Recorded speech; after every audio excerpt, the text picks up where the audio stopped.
Here's where we get a little bit more technical. We're going to go into why X game does not work on Y. We're going to start with just MAME in general.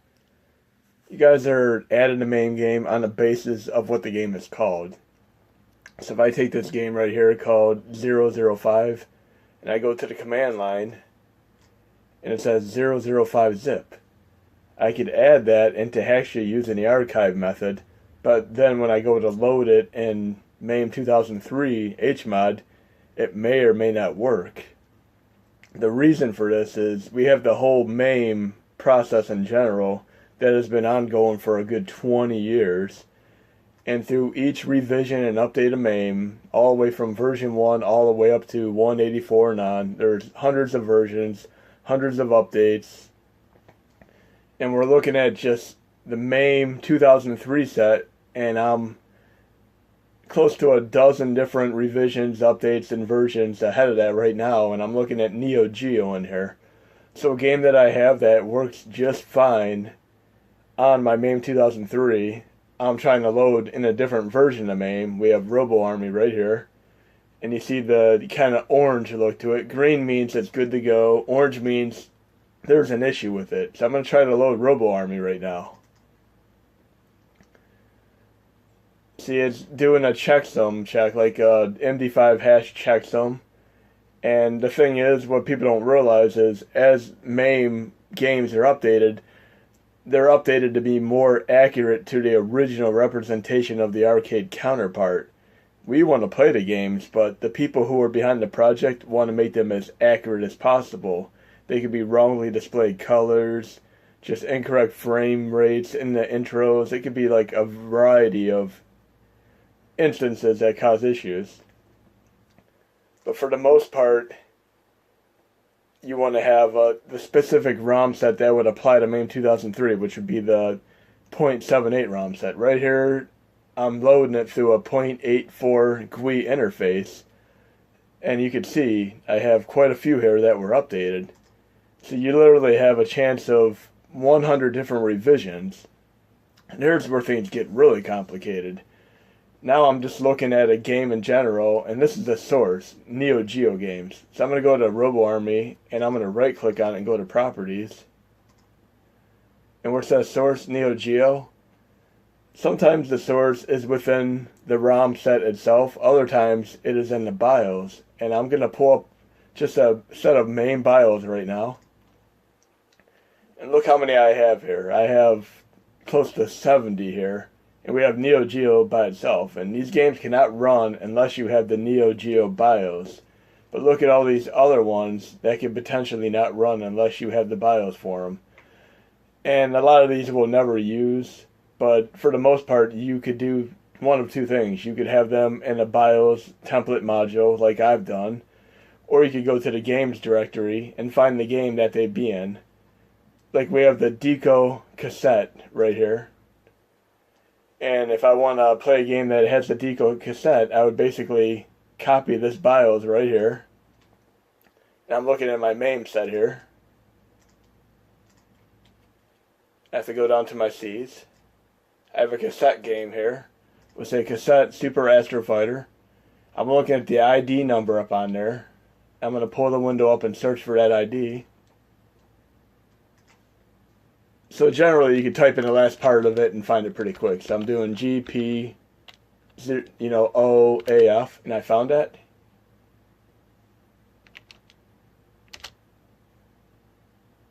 I'm going to go in there, and all I have to do is copy the Deco cassette BIOS into that folder. And then when I flash my hack sheet, it'll copy that file over as well. Alternatively, the BIOS that are real pertinent to playing a majority of games, I'm just going to add to my BIOS module. As of right now, where my BIOS module stands, and you can see this anytime you pull up the install extra modules, I'm going to my master BIOS module that I put together, and we see the following BIOS images are included for this core. Panasonic 3DO, Atari 7800, Atari Lynx, CPS2, MSX1 and 2, Neo Geo, old version, MAME 2003, etc. The reason I say old version is because when you try running MAME 2010, this Neo Geo BIOS will not correctly function with the newer revisions on the basis of what I just showed you with the orange flag games with different checksums. Then we have the available executables and arguments, which I put in there, and I'll explain that in a minute or two. But anyways, we sort of covered the MAME thing here. So you could have one game that works just fine in MAME 2003, but it will not function in MAME 2010 due to the differentials. But then you have games like Double Dragon, which you could play in an earlier version of MAME and throw in a MAME 2010, and it still functions because there have not been many revisions or updates to that. It was a pretty good dump to begin with. Now we're going to go over error messages that you may encounter on Hackshi or when you're trying to run your mini NES to help you better understand that. So for instance here, if you're doing folder management, which you'd be going through settings, pages, folder structure, custom, show folder manager every time, or you can do automatic and choose how many games you go per folder and have maximum games per folder 30. The problem here is if you are trying to flash like 700 games at once and you do not do the automatic 30 per folder and you try doing it by custom, you might have 102 or more games per folder. At that point, you're going to get a black screen. It will not load. You have to be under 102.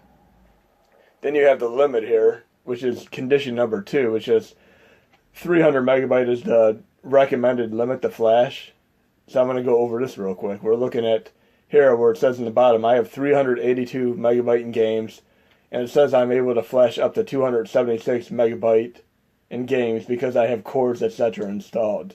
The general guidelines to follow would be 300 megabyte of games if you do not have too many HMODs installed. I'd say 275 or less if you have quite a few HMODs installed. And I've flashed up to about 330 megabytes successfully using Sega CD if I have the main HMOD for Sega CD, which would be Pico Drive. And then we have condition number 3 here, which would be RetroArch HMOD. And if I'm going to modules, install extra modules, we're going down to RetroArch HMOD. And this has to be installed for any other core to work. You cannot just install, say, a Pro System core which runs the Atari 7800 and expect it to run unless you have RetroArch core installed as well. Not only that, for the 7800, you need the BIOS, which is the 7800 BIOS, which I threw into the Master BIOS module. So then we have 102 games is the breaking point for folders. Then we have the flashing conditions for how many megabyte total in games you can flash. Then you have to have RetroArch HMOD installed. Now it says you have to have command lines correctly pointed to the proper extensions. And that's determined by the HMOD as it's pretty much compiled and set up throughout the core HMODs. So I'm looking here for my MAME 2003 one. I'm going to install extra modules. It says available executables and arguments bin / MAME 2003. So I have to have MAME 2003, then a space, then the ROM there, and then I could apply any Clover arguments, which are not really necessary for something like MAME, but for Nintendo, they're effective in various things such as disabling certain things or enabling other things. And I'll give you an example of that too, but right now I have to have the bin / MAME 2003. So it'd be / bin / MAME 2003. And I'm going to go into my MAME. My cassette has that exactly with the MAME 2003 and the space, and then the rest of the Clover arguments along with the ROM name. So that's correct. I have my Master BIOS installed, my RetroArch HMOD installed, my MAME 2003 installed, and I'm under the limit for the HMODs. Once I flash, then it should technically run as long as I have everything set up right. And of course you have some games that will not function at all due to various issues with RetroPie, RetroArch, etc. And I've explained this in one of my previous videos, but if I go to the Midway source,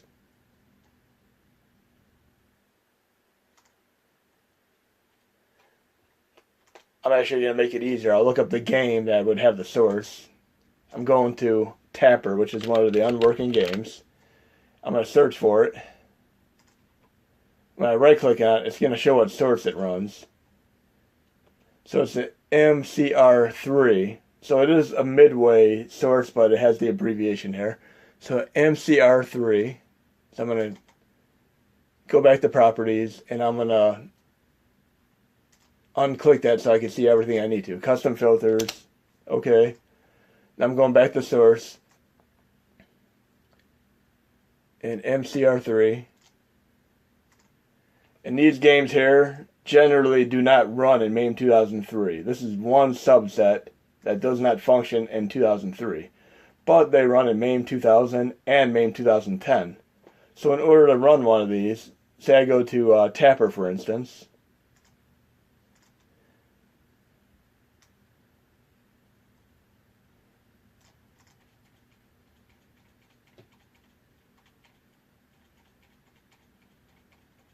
And I may have Tapper in my test section right now, because okay, it's right there. So I would have to change this command line from 2003, and this is given that I have the correct ROM set. Like I said, it may or may not function. You could do this test first, but if it does not function, you'd have to replace it with a later revision of the ROM. In this case, my version works in MAME 2010 and 2000, so this is a ROM that worked just fine for me. So I would change this to 2000 and make sure I have that installed, and I'd have to refresh the game so the command line sticks, or I could change it to 2010 and then refresh.